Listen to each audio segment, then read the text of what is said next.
Hello, good morning, and welcome to this Dawn Busters Taste Challenge. Last night we were doing an examination of Stedman's Select Kentucky Straight Bourbon Whiskey, which went well, longer than I thought it was going to be. I was kind of tired, and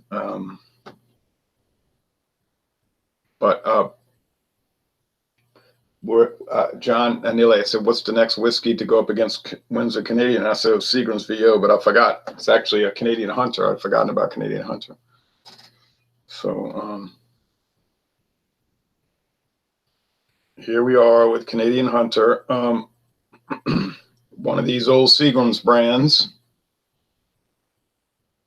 Now it's in a bottle just like the Stedman Select, except this is the standard size bottle. The Select is the 1.75 big glass bottle. Came on the market in 1984. Seagram's, but 5 years later, Seagram's sold it to Sazerac with a bunch of other brands. So it's kind of an unusual story. And then we have Windsor Canadian that was introduced in 1880.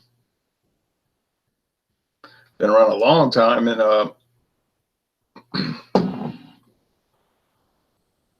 today it's part of Beam-Suntory. Now, who owned it all the different years, I really don't know. These brands of beer, wine, and liquor get traded off all the time. Same with food, brands, coffee.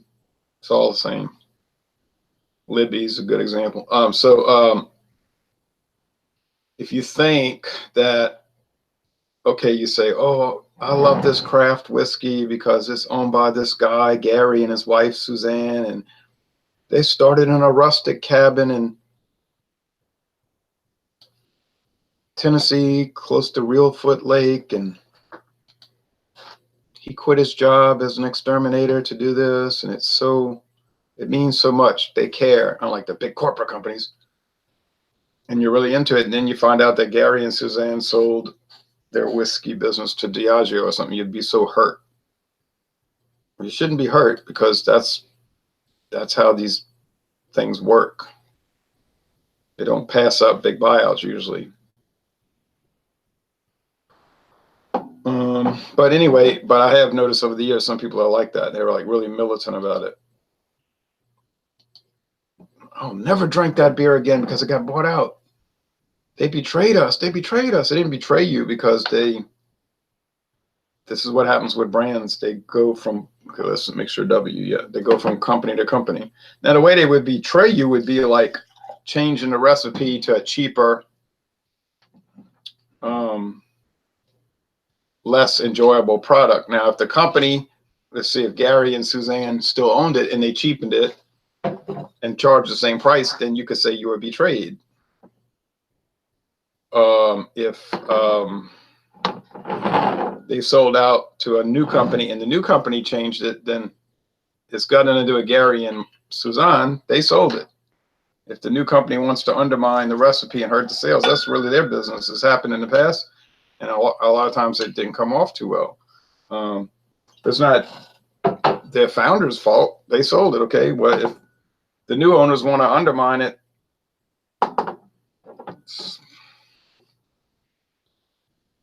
that's up to them, I guess.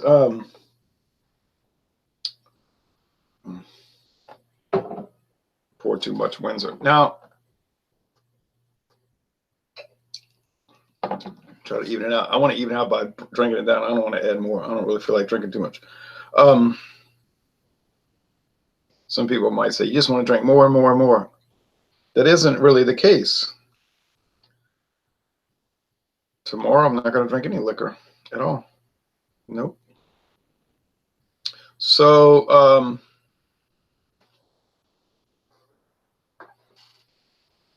and then I got to catch up on, I know there's been videos posted in the last 24 hours I've not watched. Check those out. I just haven't had a chance. And I was talking to James P. Madonna. I was telling him, he was talking about hangouts and something. Like, I can't be going out and buying all these different wines and everything. You want to do all these wines? I said, well, I didn't want to do them. necessarily. I was just thinking of a theme. I'll say do Shiraz. Any brand, doesn't matter how cheap, but he didn't want to do it. He said, I got the plum wine. I said, well, bring that. It would just be wine. I mean, it doesn't matter. In fact, I told him, I said, I'm getting tired of all these generalized hangouts anyway. You know, just a hangout and people bring whatever. And we say, well, what did you bring? Oh, chocolate stout. Well, I have this nitro stout. And I'm thinking, oh, I never even heard of any of these, you know, so I can't relate to them, and I'll listen. Now, you might say, that's fun. That's fun to hear all these new beers and people describe it and give a score. That, to me, that's really interesting. I know a lot of people love that. They watch beer reviews for beers they've never had and say, well, one day I might have it. And they got a very big, they get a lot of enjoyment from that. In my case, I don't have any interest in it, and I can't stay interested in it. So my mind will start to wander if I hear 3 beers in a row that I've never had. There's no knock against the products, and there's no knock against the person presenting it. It's just, I'm telling you the truth. I don't like to get on here and make up stories. So generalized hangouts, I've lost. I really didn't want to even keep doing that after 2 years ago when we used to do the specific, every Wednesday we would pick a specific beer and examine it. We ran out of beers basically that everybody could get a hold of. People were getting tired of doing the hangouts anyway. So I said, well, let's just forget it. And then Eric Fraunfelter, Massachusetts Beer Reviews, Thomas Meadow 75, he said, no, we can't stop. I'm going to take up the mantle and do it. And I said, well, go ahead, because it's, you know, you can worry about it. And then so he couldn't really think of topics either and find beers everybody could get. So he came up with the Wild Card Wednesday concept, which was sort of like Tom Mulvihill, the Beer Whisperers idea in 2013. And I was saying that 6 years ago. I don't want to do that. I can't stay interested in that. I said, we ought to pick a specific brand and do it. And he didn't like that idea. He said, it's boring just to listen to everybody talk about a specific brand. And I said, no, it isn't. But that was just a philosophical difference. It wasn't really a real conflict. Okay, but as it turns out, we didn't keep doing examinations anyway. Him and his little gang, crowd, his group, whatever, his clique, neither did they. You don't see any group hangouts over there anymore.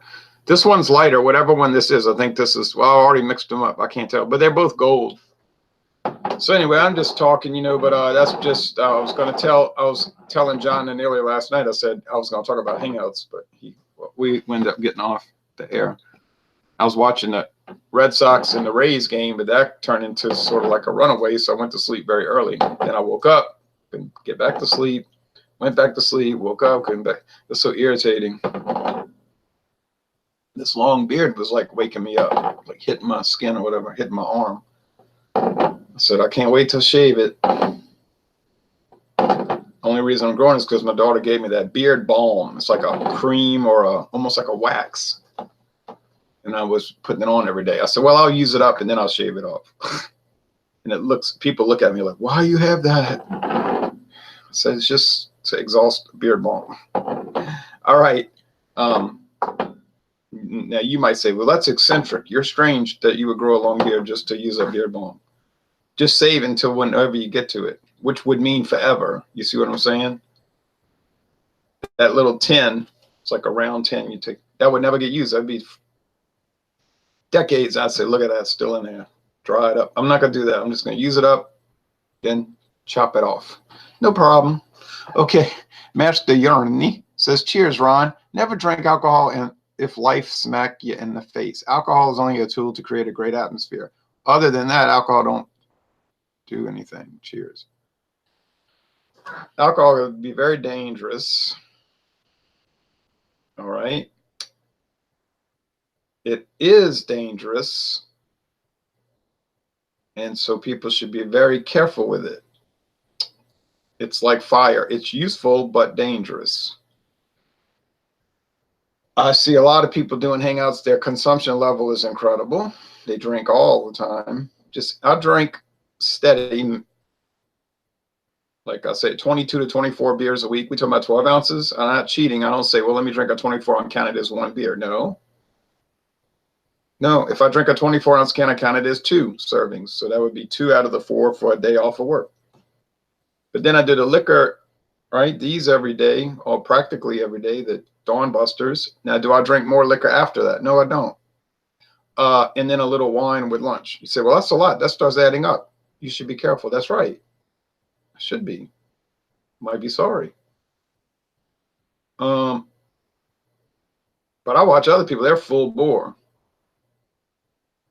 Just drink, drink, drink, drink, drink. And I see these hangout groups I'm part of, and they're just talking about it. Oh, yeah, I did this, I did that. And I think I'm just an observer, you know, I'm just watching the madness. I don't join it too much. All right. I think this will be tough. I've had a tough time with Windsor. It's not that different than the flavored Canadian whiskeys from Sazerac. It is different. Okay. It's not incredibly different though. You say, what are these flavorings like?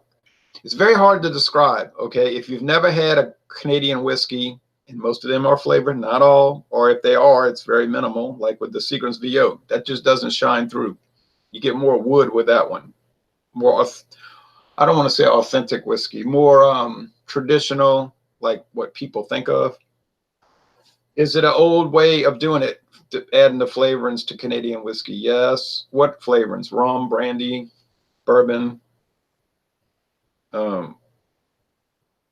wine of various sorts. And it can be a pretty high percentage, up to like 9 point something percent.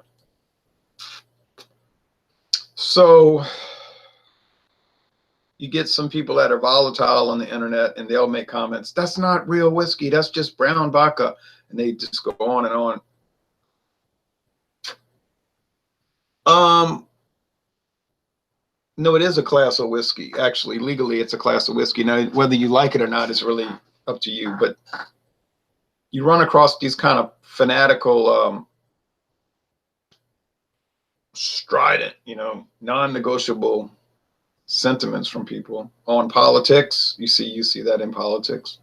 I see them putting it on Facebook all the time. Right wing, left wing, it doesn't matter. Centrist. They just have developed ideas, and they won't back down. You might say, well, you have developed ideas. This is true. Clearly true. But I will at least look at the other viewpoint, and I'll negotiate, and I'll talk about it. I'll discuss it, and it's not hostile or volatile. You know what I'm saying? So anyway,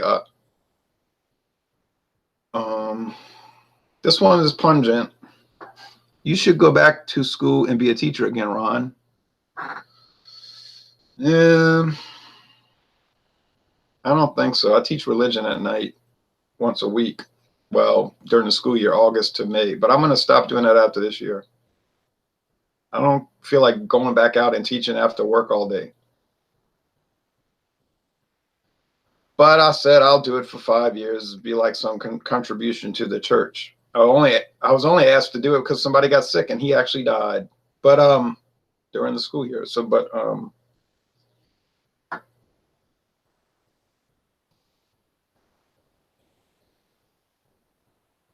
I had a dream last night that I was teaching. Sometimes I'll dream about it. And I had to fill out all this paperwork on attendance, all these slips of paper. It's like I can't get it done. It's taking up the whole class period. And I said, that's a real life. I woke up and said it was like a nightmare. But then I said, well, at least I was sleeping. You don't dream when you're awake. But I said, here we are in 2019. I was saying that in my dream. Here we are in 2019, and we're still doing paperwork like on paper with slips. What happened to technology? This should all be automated. Why am I looking at a tardy slip? And why am I looking at a absentee slip? It should all be automated. It should automatically be done. Well, actually, that's what was being done by the time I retired. It was all automated, like it would be on. But they had a lot of faults there too. Like you as a teacher had to check the attendance on the computer, but you might get distracted and then you forget who was absent, you know, so there's a lot of them. It wasn't totally automated. It was better than the past. All the grades were averaged automatically averaged and weighted. They had weighted grades. For instance, a test grade would be more important than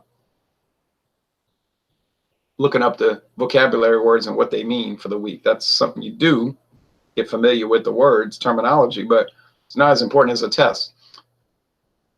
So I really like that because you just press a save button or a calculate and everybody's grade's done. Perfect. If the parents came in, you'd say, there it is, right there. There. I can't stop the weight. They would say, well, why they got green and orange? I say, well, it's weighted grades. They never seem to understand that. So then they couldn't really argue about the students' grades much because they didn't understand the weighting. Why she got all these A's and still has a D average? I said, well, she made A's in the lowly weighted areas that didn't really matter much. The evaluations where she's failing, she's not learning it. I said, you understand? That's 80% of the grade. This is 20% of the total. They didn't understand. So they couldn't really say much. They'd be confused. I said, but you can go to the principal and she'll explain it. You know, put that on the principal. You explain the weighting. I said, we have no control over that.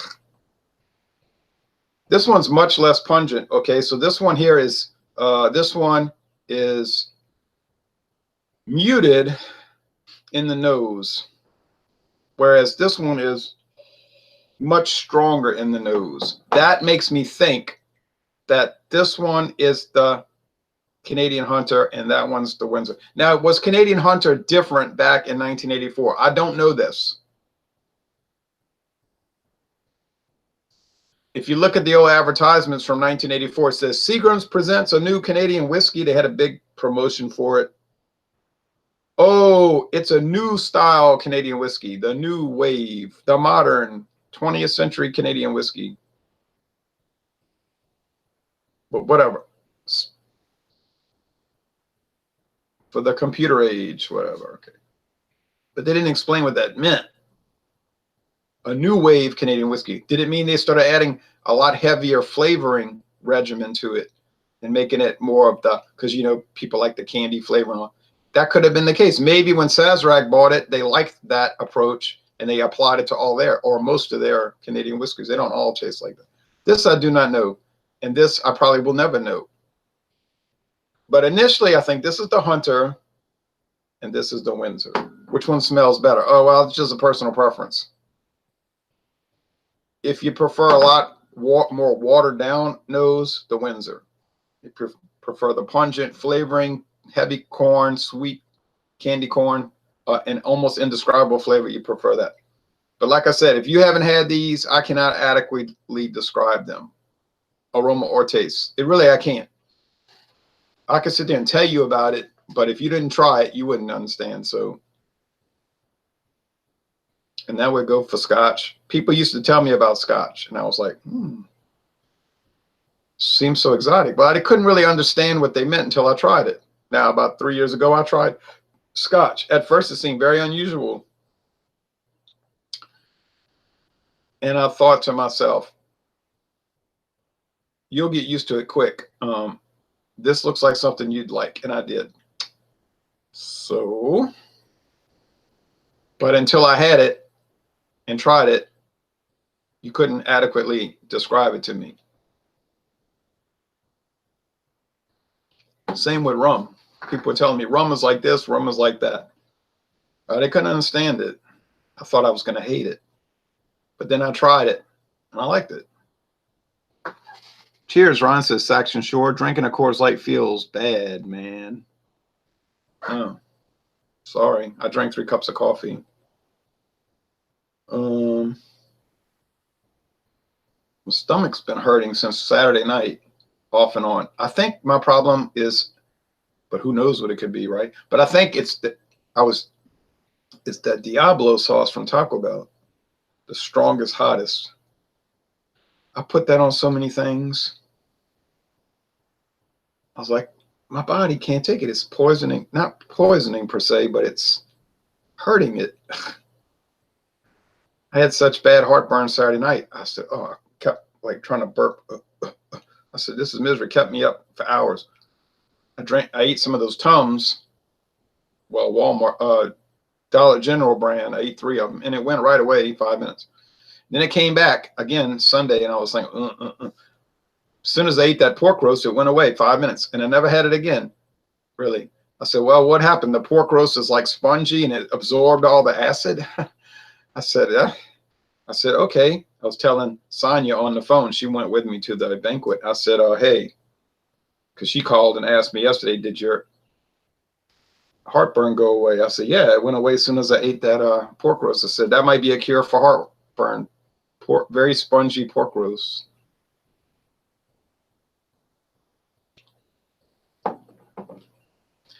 But every time I ate that Diablo sauce, I put it on a taco yesterday. It made me clench my teeth. And then I put it on some crackers with some buttery spread. All it is margarine. Man, I ate those. I thought I felt queasy, sick to my stomach. I said, oh, this stuff's bad. I'm not eating this anymore. I'm never eating Diablo sauce again. And then I ate 3 tacos from Burger King. Let me say this to you. Don't do it. I was eating lunch with a lady named Missy, and she said she ate half the taco. She said, I can't eat this. It's too greasy. I said, I don't think it's really greasy. I just think it's the different spices they using. It's a much more odd item. It's like the old time tacos we would get. Oh, but she wouldn't eat it. She said, I said, well, you bought 3 of them. What are you going to do? I don't know. She said, throw them away. I said, well, give them. I said, somebody's going to eat them. I eat 1. So I gave me 3 tacos. I've been feeling sick since I ate them. And then Eddie ate 1. Well, he liked it. Gobbled it up like a mad person. And then and that was it, because she threw hers away. So, but I'm not fooling with that Diablo sauce anymore. There's something strong about it. It's like too much capsaicin in it. Don't go too far, Tony. I'm not, Mel. You are. That's how I felt. I went too far with Diablo sauce. Now my body's been wrecked. You say, no, it's the liquor. It's the liquor. No, don't think it's that. I think it's really the Diablo sauce. And I really believe that. Coors Light would be considered to be a luxury in Norway, my friend. So lighten up, eh? Says Master Yorny. Yeah, Coors Light, they start selling it in England, and they got an inferior version of it. A lower alcohol, lighter calorie version. And those guys that I did hangouts with many times were complaining, like Harry Meadows at Blue Nose Beer Reviews was saying, this stuff's so bland and watery. I said, well, Coors Light is bland and watery, but you got a blander and more watery version. Why, oh, why, oh, why did Molson Coors of England or UK, Molson Coors UK, give you a dumbed down version? It's strange. Theirs is like 3.8 or 3.5. I said, well, heck, you know, Coors is 4.2, Coors Light. It's not nearly as bland as you're getting, so they're not getting a true representation. I thought it was comical. Then he had told me a while ago he wanted to do EFES. He wanted to examine EFES, E-F-E-S, from Turkey. I said, okay. I sent him a message the other day. I said, I got it. I don't have it. I said, I can get it. We can still get it. He never responded. I don't like that when people don't respond. That causes trouble with me. I always respond to people, no matter, even if I can't stand hearing it from them. But there's not too many people like that. But I'll just say, oh, okay. It's so rude not to respond. It's maybe that's a younger person's thing. I don't know. Let me think. Are there some people my age in their 40s and 50s that don't respond to me? There are a few, and they're just rude. I was raised differently. You shouldn't be rude.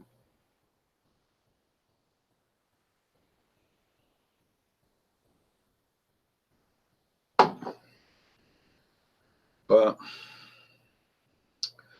well, you say you're blabbing your head off about stuff. Well, I'm trying to get a handle on these. I can sit there and describe these, but okay, but I think I know. It's really strange though, y'all. I am so discombobulated about these. The aroma on the left could be your right. It's strong, strong aroma. Woo. But the flavor is mild and it's not so flavorings oriented. So maybe this is the Windsor. I said over here, there's a denuded aroma. It's the aroma over here is sort of not too elaborate, or if you want to use the terminology, bland, dull. Okay, wouldn't take issue with that. But the flavorings are strong here. So this is more like the flavorings, which I remember I told you is very difficult to describe what I mean by these. We're only talking about $8.99 a bottle for Canadian Hunter. I've been having that bottle for years. You know, my friend Paul said liquor's the best value because you can sip on it for years. You know, you buy an $8.99 bottle of beer. That's it. You got to drink it that day. It's gone. One shot, gone. Now your $8 has disappeared. Or in some cases, these bottles of beer, this size bottle, 750 milliliter, they'll be $14.99. So if it seems like I've gone off of buying real expensive single bottles of beer, you're right. You got the right, you detected the right thing.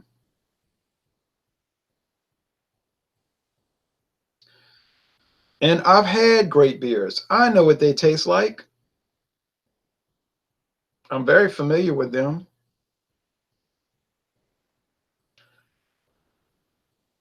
I'm not only like Moses. I haven't just been to the mountaintop and looked at the promised land. Remember, he wasn't allowed to go into Canaan. I've been to it.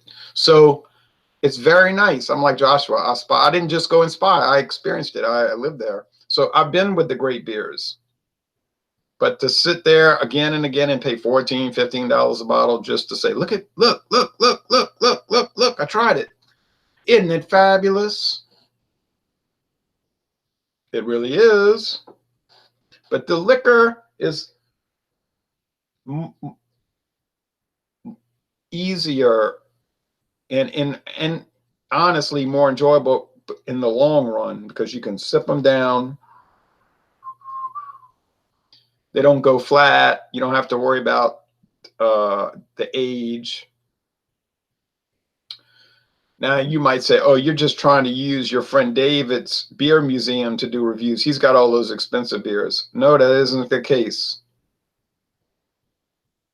I didn't buy those. He bought almost all of that before I ever met him. That's a backstock that's been in place. Has nothing to do with me. He can either drink it or not drink it. It doesn't make any difference to me. I told him that. I said, it doesn't make any difference to me whether you drink it or not. You can leave it in there for 20 years and let it go totally stale. That's your call. If you break it out and want to try it, I'll try it. I'll review it with you. Okay? It's fine. But to think I'm going to come over to your house with a $20, $15 bottle, $9 bottle of beer to make it even every time, that will not happen. Because I don't see the value in it. I'm not doing it. I just soon drink something inexpensive, to tell you the truth. And if he said, well, from now on, I'm just going to drink cheap beers, I would say, okay. Like, that's all we're going to review. Wouldn't matter to me. I wouldn't care.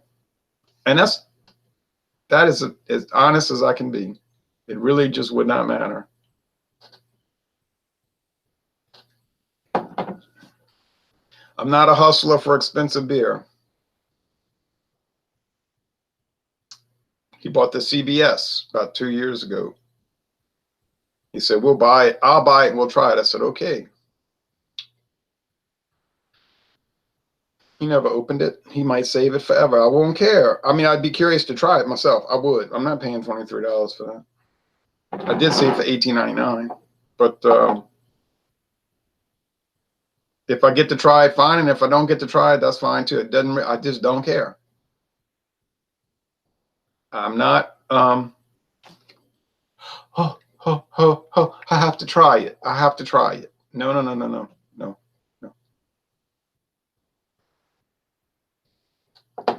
And these, in the case for these two, they're cheap. They're only $8.99, $10.99. What, you know?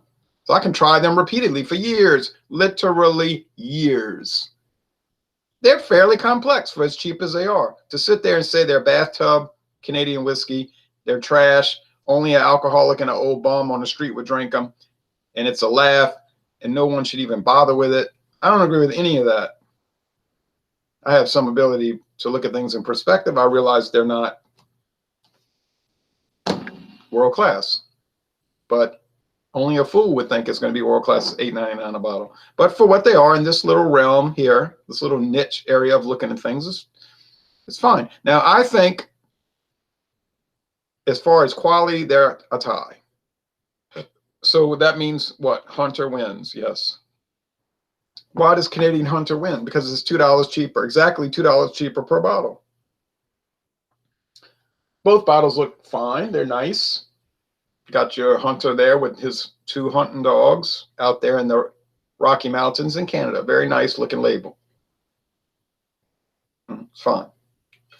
Same ancient age bottle.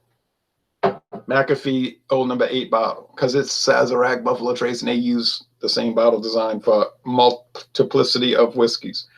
Windsor Canadian. You say, well, that looks like an Old Crow bottle. I know, because it is. All right. It's brown, and it's just got Windsor Canadian whiskey in it. It's $10.99. Is it worth it? Sure. If I had a choice, which one would I buy? I'd buy the Canadian Hunter. I'd save $2. I can go buy 2 Burger King tacos for that. Ha ha ha. No thanks. Whoa, won't do that again. I'm getting to the point where I can't stand fried food. Like if I hear the word fried food, it makes me sick. I've eaten too much grease in my life, too much oil. It'll kill you, you know. Might have killed me already. All right, but anyway, and I'm not joking about that.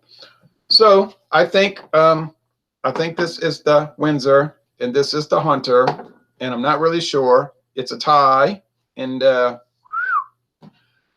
it's a washout. And then when you have a washout like that, then the lower price always would win. There would be no other logical conclusion.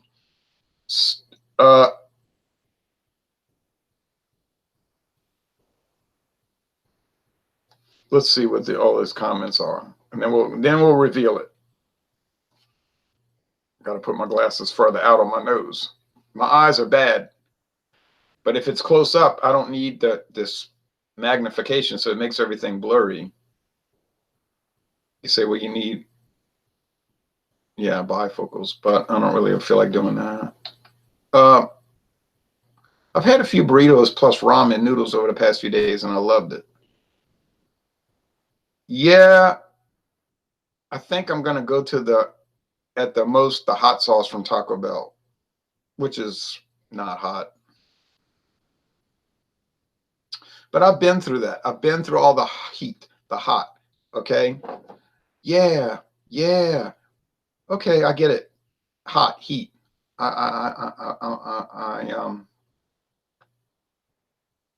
Fine. But if it's going to make my body hurt, I think I don't need it. Okay. Honestly, it's been my new favorite since Budweiser. It's Coors Light. I'm just keen to try a Banquet, but I always appreciate a Coors Light. Haha. Yeah, Banquet is much better in my opinion. It's richer. It's got that banana flavor. It's not like drinking a Wells banana bread beer, but it's got that Belgian yeast, so it gives it a banana kind of character. It's a bit odd. It's fuller bodied. It's higher alcohol, being 5.0%. Much more enjoyable pint over the light. Although I'm not an anti-Coors Light person like I used to be. So Master Jørgen says, a Budweiser, that's even been considered to be more luxury in Norway, laughing out loud. And then Saxon Shore says, I hate Budweiser now. And then Master laughs out loud. I don't hate Budweiser myself. I don't buy it. It's a little overpriced for what you get.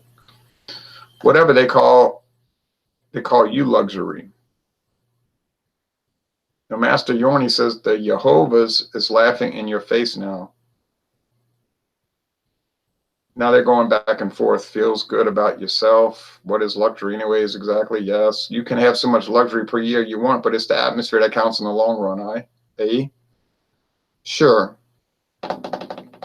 Correct. So we're going to close out this atmosphere. You say this is a very subdued atmosphere. You talking about products as the day breaks and me listening. Not exactly a party. No, you're right. It isn't. But it's the kind of excitement I like. Mundane. I'm on the mundane train. Okay, so I think this is Windsor. Oh.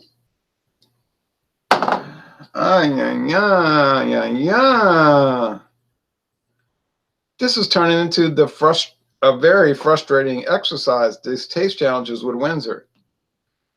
Whoa, it is the, this is the Canadian Hunter. But what happened? This one I said had more of the flavorings flavor. Whoa.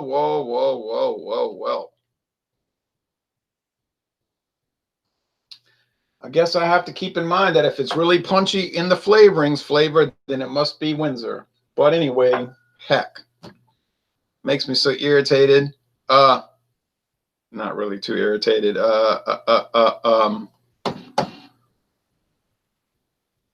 Beautifully clear sky mostly. I'm going to walk right now. So anyway, it's a virtual tie, which means even I couldn't tell them apart. It goes to show you. So even more reason not to buy the Windsor versus Canadian Hunter, because I can't even tell them apart. Can't even tell them apart. Why wouldn't I buy the Hunter? Well, the answer is very simple. I would buy the Hunter. 100 out of 100 opportunities, 100% of the time. Is that a knock against Windsor? No. Nope.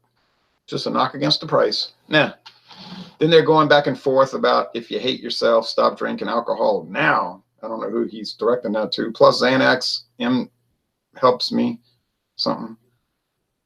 Okay, well, anyway, I don't know about all that. All right, so thanks for watching this video production. In 2 days, we're going to get into a little different. This should not be that challenging in 2 days.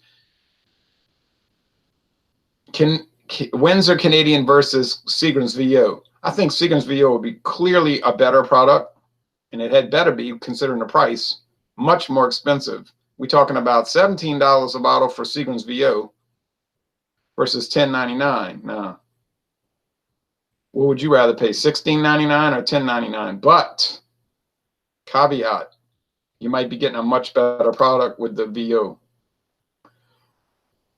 Might be getting a much better product. Thanks for watching this video production. Saturday, we're looking at VO Gold, which I think that'll be a laugh off. There won't be much of a contest at all. Then we'll go to Canadian Crest. So that'll be difficult because Canadian Crest is almost a mimic, or is it the same thing? A mimic of Canadian Hunter. So that'll be, you can save time by not watching what you just watched today. You say, well, what will you be rambling on about? Oh, something, I'm sure. Thanks for watching this video production.